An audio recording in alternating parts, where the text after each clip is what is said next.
সাংস্কৃতিক উৎসবে আমাদের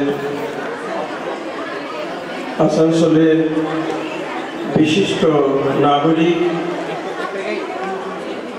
এই কলেজের উপাধ্যক্ষ শ্রী ডক্টর সন্দীপ ঘটক, এই আসানসোল মিউনিসিপ্যাল কর্পোরেশনের mayor in council MIC member Shri Gurudas Chattopadhyay, এই কলেজের অধ্যাপক অধ্যাপিকাবৃন্দ এবং আজকের এই অনুষ্ঠান যাদের নিয়ে প্রিয় আমাদের ছাত্রী বন্ধুরা, আমি ভাবছিলাম যে এই আজকের যে অনুষ্ঠানের থিম যেটি আছে সৃষ্টি সুখের উল্লাসে, এখানে এই প্রতিষ্ঠানের একটা অনন্যতা সেটি ব্যক্ত করছে যে এই প্রতিষ্ঠানের মধ্যে দিয়ে যে সমস্ত যারা পাস করে যাবে তারা বিভিন্ন জায়গায় বিভিন্ন রকম কাজে তারা নিজেদেরকে নিয়োজিত করবে এবং তার দ্বারা দেশের এবং দশের কল্যাণ হবে। স্বামী বিবেকানন্দ এই শিক্ষা সম্পর্কে বলেছেন, education is the manifestation of the perfection already in man. প্রত্যেক মানুষের মধ্যেই এই বীজ, শিক্ষার বীজ আছে, কিন্তু সব মানুষের মধ্যে এইটি বিকশিত হয় না। যাদের মধ্যে বিকশিত হয় না, একেবারেই হয় না, তাদের সমাজ আখ্যা দেয় তারা হচ্ছে অমানুষ।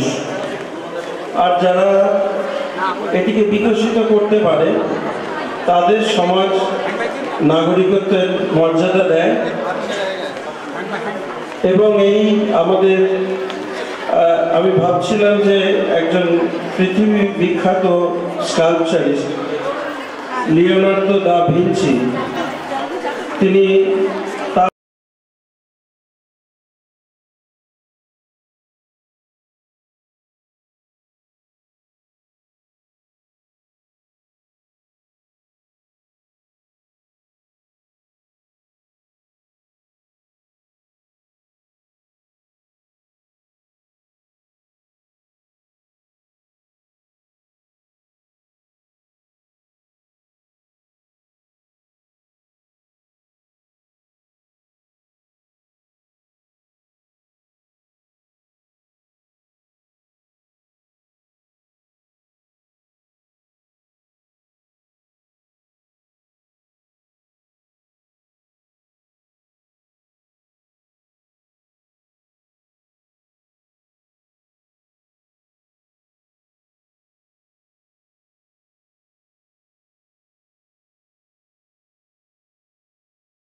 যত জীব আছে তার মধ্যে শ্রেষ্ঠ জীব হচ্ছে মানুষ। শ্রীরামকৃষ্ণ আবার বলেছেন যে কেন শ্রেষ্ঠ না, তারা ঈশ্বর চিন্তা করতে পারে, অন্য ইতর জন্তু জানোয়ার তারা ঈশ্বর চিন্তা করতে পারে না। আমাদের শিক্ষা দপ্তরকে এখন নামাঙ্কিত করা হয়েছে যে মানব সম্পদ উন্নয়ন, হিউম্যান রিসোর্স ডেভেলপমেন্ট।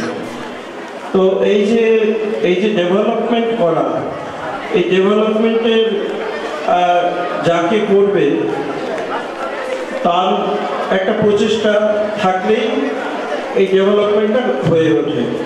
যারা অধ্যাপক অধ্যাপিকা বৃন্দ আছেন তারা নিরন্তর চেষ্টা করেন।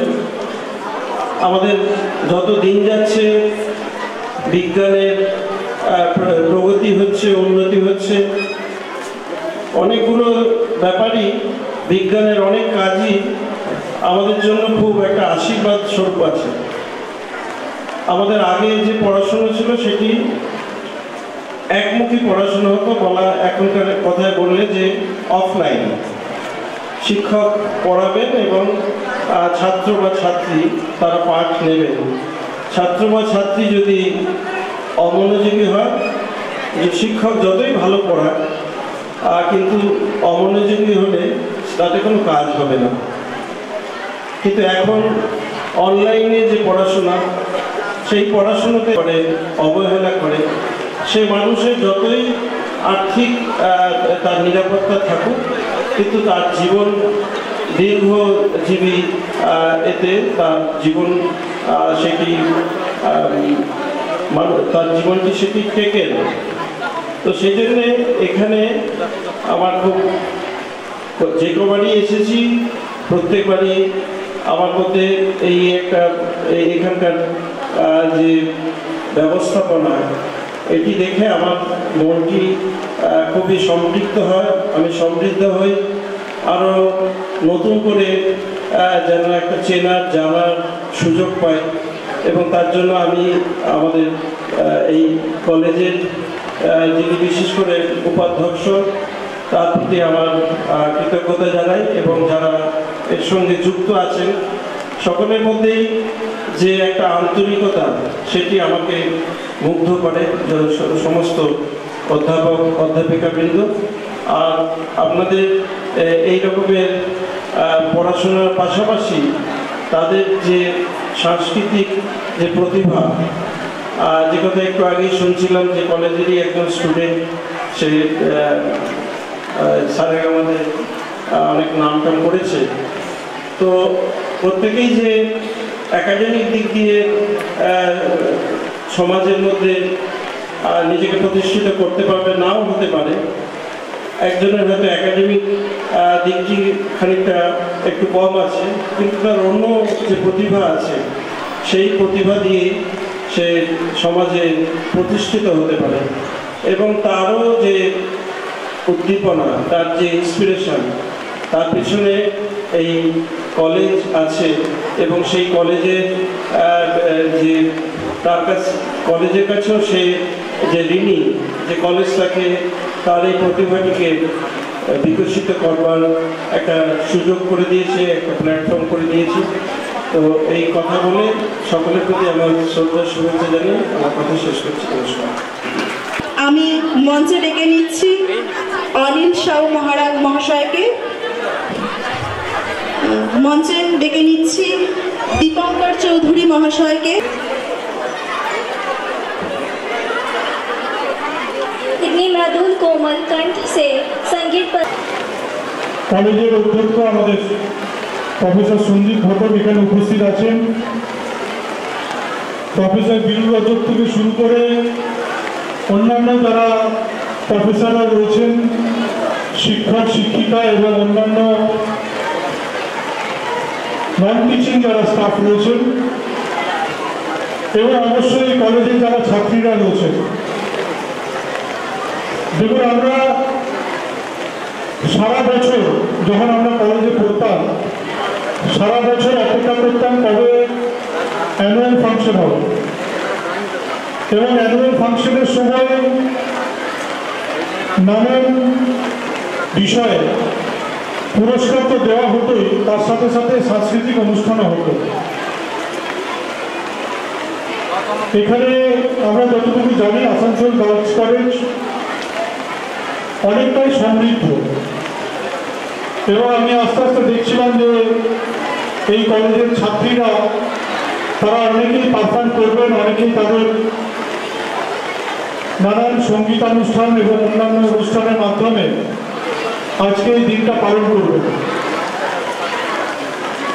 আমি অনুরোধ করবো এখানে সঙ্গীতরা রয়েছে এবং অন্যান্য ম্যানেজমেন্ট যারা গভর্নিং বডিতে আছেন বা যারা মেম্বাররা রয়েছেন এখানে, যে আসানসোল গার্লস কলেজে কেন ডিগ্রি কলেজ বা বিসি কলেজের মতন সাংস্কৃতিক অনুষ্ঠান হবে না। যেভাবে ডিগ্রি কলেজ বা বিসি কলেজে ধুমধাম করে অ্যানুয়াল ফাংশনটা হয়, সেরকম ভাবে কিন্তু গার্লস কলেজে আগামী বছর থেকে করতে হবে, এটা আমার অনুরোধ। কারণ এখানে যারা ছাত্রীরা রয়েছেন তারা তো পারফর্ম করবেনই, তার সাথে সাথে যদি আমরা কিছু ভালো শিল্পীকে এখানে নিয়ে আসতে পারি, তাহলে কিন্তু এই দিনটা আমরা আরো ধুমধাম করে পালন করতে পারব। এবং অবশ্যই আসানসোল গার্লস কলেজের নাম নতুন করে কাউকে বলে দেওয়ার দরকার নেই। আজকে আসানসোল থেকে সারা পশ্চিমবঙ্গ কেন সারা ভারতবর্ষে এই কলেজ থেকে অনেক ছাত্রীরা আজকে অনেক বড় বড় জায়গায় রয়েছেন, অনেক দায়িত্বশীল জায়গায় রয়েছেন। তারা সকলেই অনেকে প্রতিষ্ঠিত রয়েছেন এবং নিজেরা আজকে আসানসোলের গার্লস কলেজের নাম থেকে শুরু করে আমাদের আসানসোলকে গর্বিত করছেন। তাই এখানে ছাত্রী যারা রয়েছেন হয়তো আগামী দিনে তারা অনেক ভালো জায়গায় থাকবেন, বড় জায়গায় থাকবেন, কেউ সরকারি কেউ বেসরকারি জায়গায় থাকবেন। এবং আমাদের কলেজের শুধু নয়, এই কলেজের শুধু নয়, আমাদের আসানসোলের নাম উজ্জ্বল করবে। তাই সকলকে শুভেচ্ছা এবং অভিনন্দন জানাই। সকলে ভালো থাকুন, সকলে সুস্থ থাকুন। ধন্যবাদ।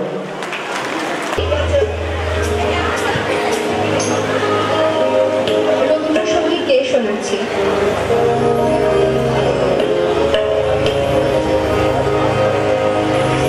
সেই ভালো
তোকে বাড়ি নিয়ে যাব।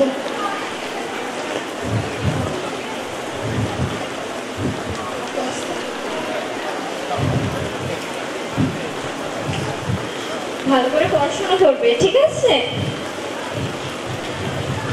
হোমওয়ার্ক গুলো ভালো করে দিদিমণিকে দেখাবে আর সময় মতো টিফিনটা খেয়ে নেবে। আমি যতক্ষণ আসবো ততক্ষণ ক্লাসরুমের বাইরে বেরোবে না, ঠিক আছে? যা।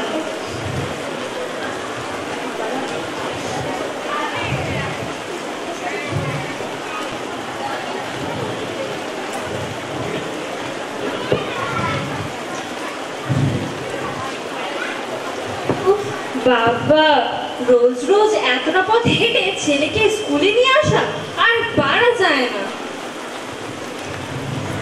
কি কষ্ট। তাও তো এখন শীতটা তেমন পড়েনি। এরপরে শীতে ভোরে উঠে মেয়েটাকে নিয়ে স্কুলে আসতে হবে। উফ, কি কষ্ট। এদিকে মেয়ের বাপের কোনো হুঁশই নেই, 9টা পর্যন্ত নাক ডাকিয়ে ঘুমাচ্ছে। তাও তো বলেছিস সাথী, পুরুষ মানুষগুলো সবাই স্বার্থপর। ছেলে মেয়ে মানুষ করবার সব ঝঞ্ঝাট আমাদের উপর চাপিয়ে দিয়ে বাবুরা গায়ে হাওয়া লাগিয়ে ঘুরবে। সেই ভোর 4টেই ঘুম থেকে ওঠো, ছেলেটাকে টেনে হিচড়ে জোর করে তুলে টিফিন করাও, ড্রেস করো, ব্যাগ গোছাও, তারপর এখানে আসা। উফ, কম ঝামেলা। তোমার আবার কষ্ট কিসের কথা বলে দি? তোমার বাড়ির তো গাড়ি আছে, হুশ করে চেপে চলে আসো। আমার মতো হেঁটে আসতে হলে বুঝতে কষ্ট কাকে বলে। তাও তো ভালো, আমাকে তো আবার বাসে আসতে হয়। শীতকালে কি হাড় কাঁপুনি ঠান্ডা, আমার কষ্ট তোদের চাইতে ঢের বেশি। তা এত দূরে ছেলে মেয়েকে ভর্তি করতে তোদেরকে কে মাথার দিব্যি দিয়েছিল রে? কাছে পিঠে কোনো স্কুলে ভর্তি করতেই পারতিস, এত কষ্ট হতো না। কাছাকাছি স্কুল তো ছিলই, কিন্তু এমন নাম করা ভালো স্কুল আর ছিল না। তাই কষ্ট হবে জেনেও মেয়েকে এখানেই দিলাম। স্কুলের জন্য কি ছেলে মেয়ে ভালো রেজাল্ট করে? আসলে মাথা থাকা চাই, ব্রিলিয়ান্ট হওয়া চাই। তা তুমি কি করে জানলে আমাদের ছেলে মেয়েদের মাথা নেই, তারা ব্রিলিয়ান্ট নয়? কত যে ব্রিলিয়ান্ট তা ফার্স্ট টাইমের পরীক্ষাতে বোঝা গেল। একটা সাবজেক্টেও তো কেউ কম পায়নি। পাবে কি করে? তোমার মতো তো আমরা আমাদের ছেলে মেয়েদেরকে স্কুলের দিদিমণিদের কাছে পড়াই না। আর তোমার ছেলে এতই ভালো যে অ্যাডমিশন টেস্টে চান্সও পায়নি, শুধু বড় বড় কথা। কি? আমার রাজা ব্রিলিয়ান্ট নয়? টিচার রাখলে ভালো রেজাল্ট হয়? আমি স্কুল কর্তৃপক্ষের কাছে কমপ্লেন করব। क्या जाओ खा के आ जाओ, ठीक है? इसको तो जरूरी नहीं है, 2 मिनट मार करके। ठीक, ये थोड़ी वाला। শোনো কথা বলি দি, মুখ খুললেও না আমার। অ্যাডমিশন টেস্টে চান্স না পেও ব্যাগ তোর দিয়ে ডোনেশন দিয়ে স্কুলে ঢুকেছো, তোমার আবার এত লম্বা চওড়া কথা কিসে? ও বাবা, এ তো দেখছি স্কুলে আসতে না আসতেই চুলোচুরি বেঁধে গেছে যে। তা লেখাপড়া জানা মেয়েরা যে এত ঝগড়টে হয় তা আগে আমার জানা ছিল না। ঠিক আছে, তোমার সাথে কথা বলাটাই আমার উচিত হয়নি। খাট হয়েছে, এবার চুপ কর। শেষমেশ স্কুলের জিও আমাদেরকে কথা শুনিয়ে দিয়ে চলে গেল। ওই ওই যে মমতা আসছে, ওর মেয়ে অরুন্ধতী সত্যিকারের ব্রিলিয়ান্ট। ওই স্কুলের এই ক্লাসের ফার্স্ট গার্ল। যেমন রেজাল্ট তেমনি মিষ্টি স্বভাব। মমতা, মমতা একটা পাজির মাঝারা মেয়ে ছেলে। এর কথা তাকে বলে, ওর কথা ওকে বলে ঝগড়া বাঁধে নাই। এমন ভাব করে যেন কোন চিফ মিনিস্টারের বউ। ওর বর তো শুনেছি কোন অফিসের ক্লার্ক। তা আপনি ভালো তো জগৎ ভালো। তুমি মমতা দিকে গালি দিচ্ছ দাও, তা ওর বরকে টানছো কেন? জানো ওর বর শুধু একজন অফিসের ক্লার্ক নয়, একজন অনেক বড় মাপের লেখক। আমার বর ওনার লেখা পড়েন আর প্রশংসাও করেন।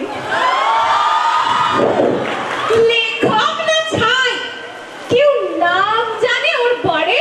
কোনো বড় কাগজে লেখাও বের হয় না। সে আমার রাজার বাবা বলেছে, ওর নামও শোনেনি কোনোদিন। তোমার বর মানে রাজার বাবা? সে তো শুনেছি কোন এক বড় ব্যবসায়ী, তিনি আবার লেখালেখি কি বুঝবেন? তোরা হয়তো জানিস না, আমার বর বিকমে ফার্স্ট ক্লাস পেয়েছিল। পড়াশোনায় খুব ভালো ছিল। হ্যাঁ, পড়াশোনায় এতই ভালো ছিল যে চাকরি বাকরি কিছুই পায়নি। বাপের টাকা ছিল তাই ব্যবসা করে খাচ্ছে। বলি ও দিদিমণিরা, তোমাদের মধ্যে ইন্দ্রাণী চ্যাটার্জির মা কে গো? আমি। কেন, কি হয়েছে? তোমাকে হেড দিদিমণি অফিস করে ডাকছেন। আচ্ছা, যাচ্ছি। দাঁড়া, আমিও তোর সাথে যাই, চল। এখানে থাকলে তো একজনকে ছাড়া আর কাউকে ভালো বলা যাবে না। এখানে শুধু একজনই ব্রিলিয়ান্ট, আর আমাদের ছেলেমেয়েরা তো সব বানের জলে ভেসে এসেছে।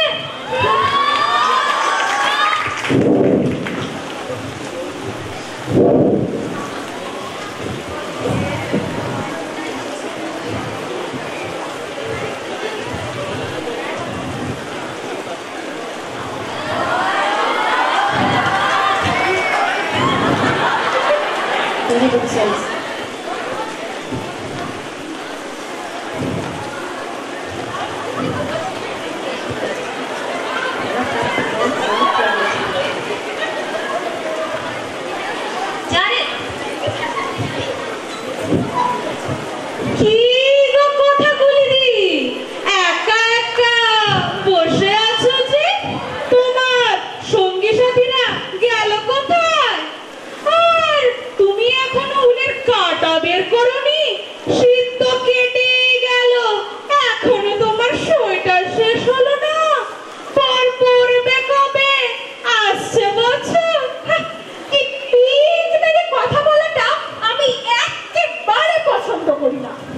যা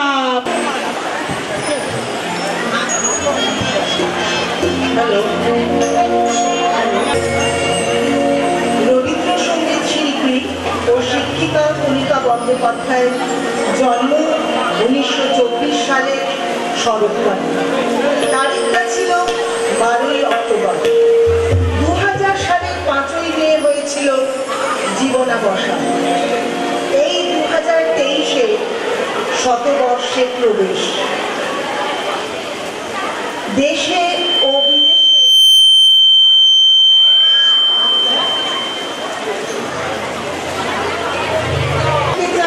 তাকে কণিকা বন্দ্যোপাধ্যায় সমধিক পরিচিত ছিলেন ওহর নামে।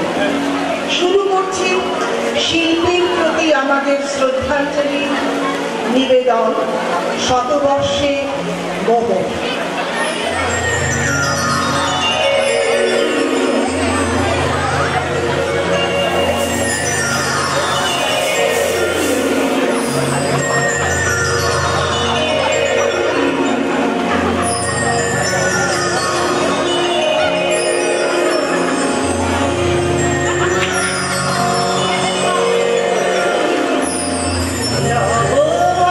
আনন্দে যাবো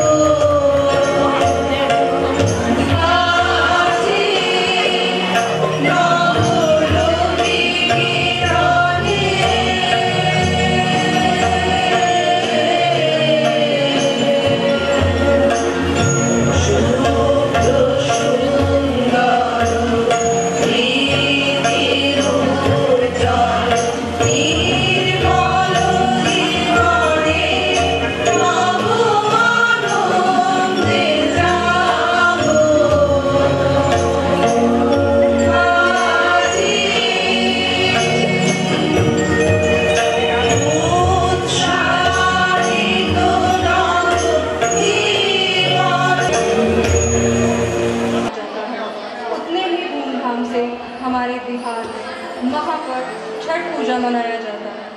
उगते सूरज की उपासना तो सभी करते हैं, लेकिन हमारा भोजपुरी समाज डूबते सूरज की उपासना भी करता है। जब हम बंगाल में छठ पूजा का आयोजन करते हैं तो जाति, धर्म, संप्रदाय सभी को छोड़कर इसमें शामिल होकर हम अपना पहला गीत छठ महापर्व के गाने से शुरू कर रहे हैं।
महादेवी की जय हो। महादेवी की जय हो। स्वागत महाराज। बहरे वामन की यहाँ दिग्विजय का नाटक खेला जा रहा है क्या? देव, इस समय मैं एक आवश्यक कार्य से आया था। सकराज इस संधि के लिए बहुत अशिष्ट और दुर्बल याचना कर रहा है। महादेवी से वह विवाह करना चाहता है।